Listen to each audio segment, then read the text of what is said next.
Mr. Weston was a native of Highbury and born of a respectable family, which for the last 2 or 3 generations had been rising into gentility and property. He had received a good education, but on succeeding early in life to a small independence, had become indisposed for any of the more homely pursuits in which his brothers were engaged, and had satisfied an active, cheerful mind and social temper by entering into the militia of his county, then embodied.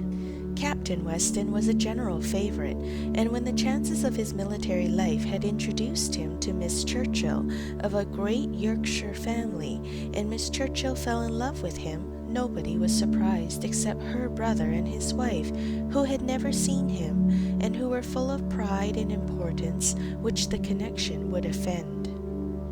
Miss Churchill, however, being of age, and with the full command of her fortune, though her fortune bore no proportion to the family estate, was not to be dissuaded from the marriage, and it took place to the infinite mortification of Mr. and Mrs. Churchill, who threw her off the due decorum. It was an unsuitable connection, and it did not produce much happiness. Mrs. Weston ought to have found more in it, for she had a husband whose warm heart and sweet temper made him think everything due to her in return for the great goodness of being in love with him. But though she had one sort of spirit, she had not the best. She had resolution enough to pursue her own will in spite of her brother, but not enough to refrain from unreasonable regrets at that brother's unreasonable anger, nor from missing the luxuries of her former home. They lived beyond their income, but still it was nothing in comparison to Enscombe. She did not cease to love her husband, but she wanted at once to be the wife of Captain Weston and Miss Churchill of Enscombe. Captain Weston, who had been considered, especially by the Churchills, as making such an amazing match, was proved to have much the worse of the bargain. For when his wife died after a 3 years' marriage, he was rather a poorer man than at first, and with a child to maintain. From the expense of the child, however, he was soon relieved.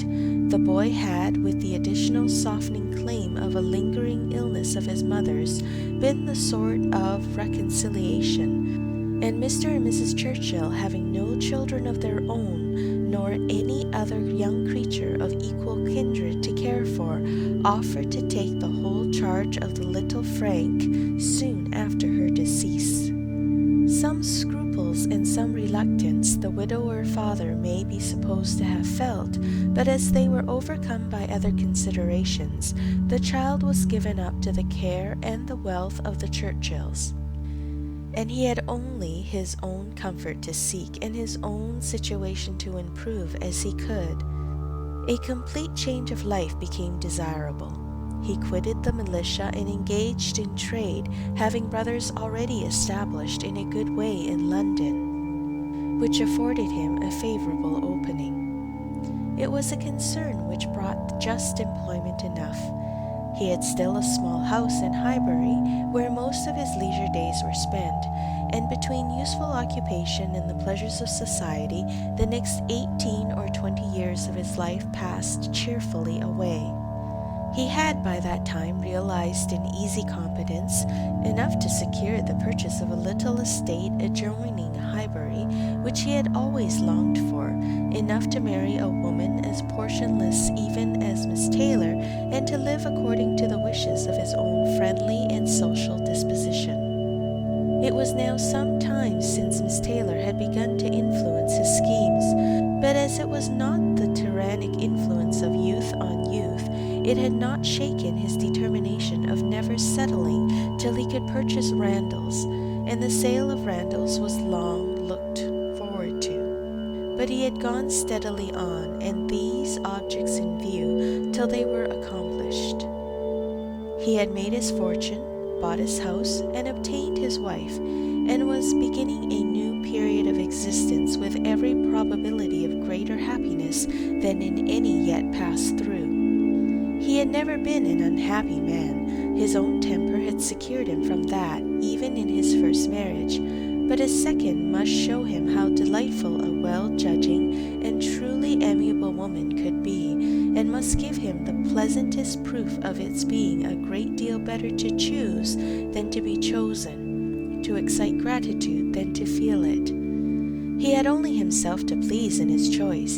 His fortune was his own, for as to Frank, it was more than being tacitly brought up as his uncle's heir. It had become so avowed an adoption as to have him assume the name of Churchill on coming of age. It was most unlikely, therefore, that he should ever want his father's assistance.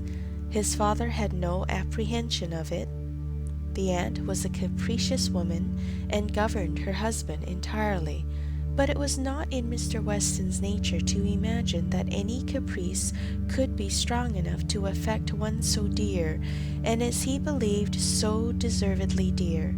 He saw his son every year in London, and was proud of him, and his fond report of him as a very fine young man had made Highbury feel a sort of pride in him too. He was looked on as sufficiently belonging to the place to make his merits and prospects of a kind of common concern. Mr. Frank Churchill was one of the boasts of Highbury, and a lively curiosity to see him prevailed, though the compliment was so little returned that he had never been out there in his life. His coming to visit his father had been talked of, but never achieved. Now, upon his father's marriage, it was very generally proposed as a most proper attention that this visit should take place. There was not a dissentient voice on the subject, either when Mrs. Perry drank tea with Mrs. and Miss Bates, or when Mrs. and Miss Bates returned the visit. Now was the time for Mr. Frank Churchill to come among them, and the hope strengthened when it was understood that he had written to his new mother on the occasion. For a few days, every morning visit in Highbury included some mention of the handsome letter Mrs. Weston had received. "I suppose you have heard of the handsome letter Mr. Frank Churchill has written to Mrs. Weston. I understand it a very handsome letter indeed. Mr. Woodhouse told me of it." Mr. Woodhouse saw the letter, and he says he never saw such a handsome letter in his life. It was indeed a highly prized letter. Mrs. Weston had of course formed a very favourable idea of the young man, and such a pleasing attention was an irresistible proof of his great good sense, and a most welcome to every source and every expression of congratulation which her marriage had already secured. She felt herself a most fortunate woman, and she had lived long enough to know how fortunate she might well be thought, where the only regret was for a partial separation from friends whose friendship for her had never cooled, and who could ill bear to part with her. She knew that at times she must be missed, and could not think without pain of Emma's losing a single pleasure, or suffering an hour's ennui from the want of her companionableness. But dear Emma was of no feeble character. She was no more equal to her situation than most girls would have been, and had sense and energy and spirits that might be hoped would bear her well and happily through its little difficulties and privations.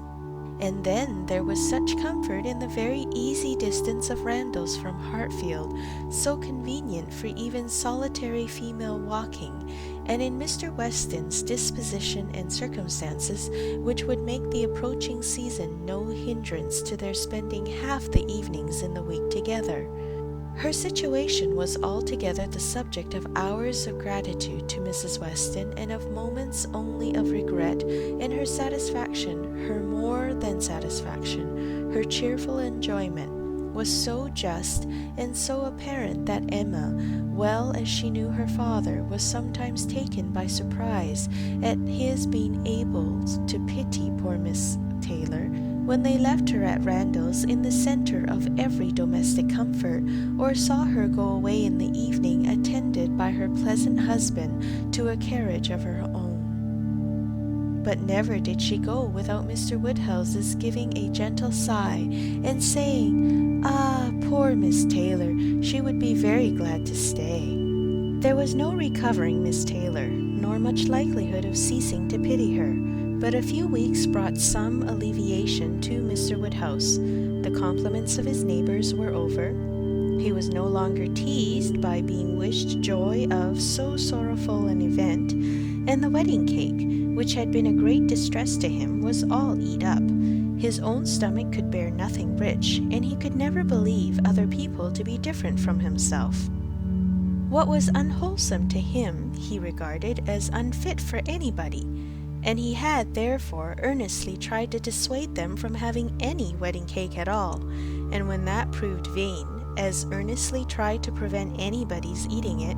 He had been at the pains of consulting Mr. Perry, the apothecary, on the subject. Mr. Perry was an intelligent, gentlemanlike man, whose frequent visits were one of the comforts of Mr. Woodhouse's life, and upon being applied to, he could not but acknowledge, though it seemed rather against the bias of inclination, that wedding cake might certainly disagree with many, perhaps with most people, unless taken moderately.